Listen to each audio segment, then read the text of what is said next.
Hello दोस्तों, आज हम करेंगे कुछ इंटरेस्टिंग बातें। तो हैव यू एवर सीन तालाब के बीचों बीच एक टांग पर खड़ा बगुला जो ना जाने कितनी देर तक बस ऐसे ही खड़ा रहता है अपने शिकार की तलाश में, यानी मछली की तलाश में। अब आप सोचिए कि उस बगुले में कितना पेशेंस है, कितना धैर्य है। अब सवाल आता है कि क्या आप में पेशेंस है, क्या आप में धैर्य है? आज के ज़माने में ज़्यादातर लोग ऐसे होते हैं जिनके लिए धैर्य रखना, पेशेंस रखना बहुत टफ होता है। हमारी लाइफ स्टाइल ही ऐसी हो गई है, इतनी सुविधाएं, इतने कंफर्ट्स मिल रहे हैं कि आजकल कोई नहीं चाहता कि वो वेट करे। सबको लगता है बस इस दौड़ती भागती ज़िंदगी में सारे काम तेज़ी से होते जाएं, सब कुछ बस जल्दी जल्दी हो जाए, जल्दी से किचन का काम ख़त्म हो जाए, जल्दी से बस आ जाए, जल्दी से डिलीवरी वाला आ जाए, जल्दी से पार्सल आ जाए, जल्दी से ये काम हो जाए, वो काम हो जाए। और आजकल जल्दी काम हो भी जाते हैं, सुविधाएं ही इतनी हैं। लेकिन इन सब के चलते जो हमारा सबसे बड़ा नुकसान हो रहा है वो ये है कि हम धैर्य रखने की क्षमता खोते जा रहे हैं। सब्र आजकल रहता ही नहीं है। अच्छा, जिसके अंदर सब्र नहीं होता उसकी एनर्जी कैसी होती है?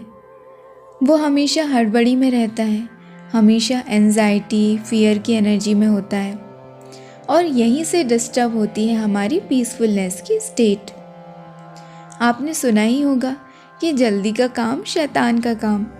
तो जल्दबाजी में न सिर्फ काम बिगड़ते हैं बल्कि हमारा पीस ऑफ माइंड भी कहीं ना कहीं चला जाता है। और ना सिर्फ इतना ही बल्कि सब्र खोने से, हड़बड़ी मचाने से आती हैं तरह तरह की बीमारियाँ। वैसे भी हाइपरटेंशन, डिप्रेशन, एंजाइटी अटैक आना, ये सब इन दिनों बहुत कॉमन होता जा रहा है। इवन जल्दबाजी मचाने से हमें कई बार पेप्टिक अल्सर भी हो जाते हैं। एक्चुअली होता क्या है कि जब भी आप जल्दबाजी में होते हो, when you are in the energy of hurry और वरी, हमारा सिंपैथेटिक सिस्टम एक्टिवेट हो जाता है। और जब इसकी ओवर एक्टिविटी होती है तो आती हैं तरह तरह की बीमारियाँ, जैसा कि मैं बता चुकी हूँ। अब ध्यान यानी मेडिटेशन करने से होता क्या है? तो एक्चुअली मेडिटेशन से होता ये है कि हमारा पैरासिम्पैथेटिक सिस्टम एक्टिवेट होने लगता है। सिंपैथेटिक सिस्टम की ओवर एक्टिविटी बंद हो जाती है। देखिए, सिंपैथेटिक सिस्टम का काम क्या होता है? जब भी आप फियर, एंजाइटी या जल्दबाजी में होते हो तो ये सिस्टम हमारा एक्टिवेट हो जाता है, और जब ये एक्टिवेट होता है तो हमारे दिल की धड़कनें बढ़ जाती हैं, हमारी हार्ट रेट बढ़ जाती है। जबकि पैरासिम्पैथेटिक सिस्टम हमारा रिस्पॉन्सिबल है कामनेस के लिए, शांति के लिए, रिलैक्सेशन के लिए। आप मोटे तौर पर इसे ऐसे समझिए। तो मेडिटेशन से यही तो हो रहा है कि हमारा पैरासिम्पैथेटिक सिस्टम एक्टिवेट होता है, हम कामनेस एंड रिलैक्सेशन के स्टेट में आ जाते हैं, हमारे अंदर का सारा फियर, सारी एंजाइटी ख़त्म होने लगती है, और हमारे अंदर आता है बहुत सारा पेशेंस। तो हमेशा याद रखना दोस्तों, लाइफ में पेशेंस नहीं रखोगे तो पेशेंट बन जाओगे। इसलिए अपने जीवन में सब्र को शामिल करिए। घंटों अपने शिकार के लिए वेट करते बगुले से कुछ सीखिए, क्योंकि डिवाइन टाइमिंग यानी सही वक्त पर अगर कुछ भी मिले तो वो हमारे लिए बेस्ट होता है। हम जल्दबाजी करके ज़्यादा कुछ हासिल नहीं कर सकते, और सब्र खोकर शॉर्टकट अपनाने का तो सोचिए भी मत, क्योंकि चाहे जो भी कर लो, एक कहावत तो आपने सुनी ही होगी कि सब्र का फल मीठा होता है। इसलिए पेशेंस रखना सीखिए, हर बात में शॉर्टकट लेने की ज़रूरत नहीं है। अपने रिश्तों में सब्र रखिए, अपनी जर्नी में सब्र रखिए। ये मत सोचिए कि यार मैं तो कब से मेडिटेशन कर रही हूँ, कुछ हो क्यों नहीं रहा है। जर्नी कब कंप्लीट होगी भी या नहीं? ये सारे सवाल कहाँ से आते हैं? आपके दिमाग से, जिसने पेशेंस वाला लेसन अभी तक सीखा ही नहीं। जल्दबाजी करोगे तो छोटी सी चॉकलेट मिलेगी, लेकिन पेशेंस रखोगे तो क्या पता आपके लिए भगवान ने एक पूरा बड़ा सा केक रखा हो। अपनी डेली लाइफ में हर रोज़ पेशेंस रखने की प्रैक्टिस कीजिए। चलिए इसे एक छोटे से एग्ज़ाम्पल से समझते हैं। फॉर एग्ज़ाम्पल, आप एक ऑटो में बैठे हो, आपको जल्दी घर पहुंचना है, पर सामने है बहुत सारा रोड ट्रैफिक। अब सब्र नहीं होता तो आप क्या कहोगे कि हे भगवान, कहाँ फंस गई, कब चलेगा ये ऑटो, कब मैं घर पहुंचूंगी, कब मेरे घर के सारे काम होंगे, और आप पैनिक करने लगते हो। लेकिन अगर जीवन में सब्र सीखना है तो ऐसे मोमेंट में आपको हमेशा भगवान को सरेंडर कर देना चाहिए।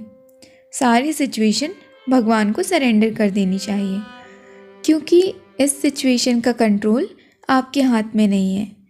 उस सिचुएशन का चार्ज आपको भगवान को ही दे देना चाहिए कि हे प्रभु, अब आप ही इस सिचुएशन का चार्ज लो, आप ही सब संभालो। और पता है पेशेंस एंड सरेंडर की कितनी बड़ी पावर होती है। जब आप पेशेंस रखना सीख जाते हो तो कई बार बड़े बड़े काम आपके ऐसे ही बन जाते हैं। भगवान को जब सरेंडर कर देते हो तो भगवान आपके हर काम बना देते हैं। और सब्र रखने से कई बार भगवान हमें हमारी उम्मीद से भी ज़्यादा दे देते हैं। हमें वो मिल जाता है जिसकी हमने कल्पना भी नहीं की होती। इसलिए पेशेंस रखना सीखिए, जल्दबाजी मत करिए। आपने माता पार्वती के बारे में सुना ही होगा। हमारे हिंदू धर्म में माता पार्वती ने बड़े ही सब्र के साथ, बड़े ही पेशेंस के साथ भगवान शिव को पाने के लिए सालों साल तपस्या करी थी। हमारे ऋषि मुनि भी सालों साल तप किया करते थे। माता सीता जब अशोक वाटिका में थी तब भी उन्होंने पेशेंस रखा था कि भगवान राम एक दिन आएंगे उन्हें लंका से ले जाने। सो पेशेंस इज़ द की। अपनी डेली लाइफ में रोज़ पेशेंस को प्रैक्टिस कीजिए। जब तुम्हारे बस में कुछ नहीं तो भगवान को चार्ज दो, भगवान को जिम्मेदारी दो और खुद फ्री हो जाओ, निश्चिंत हो जाओ।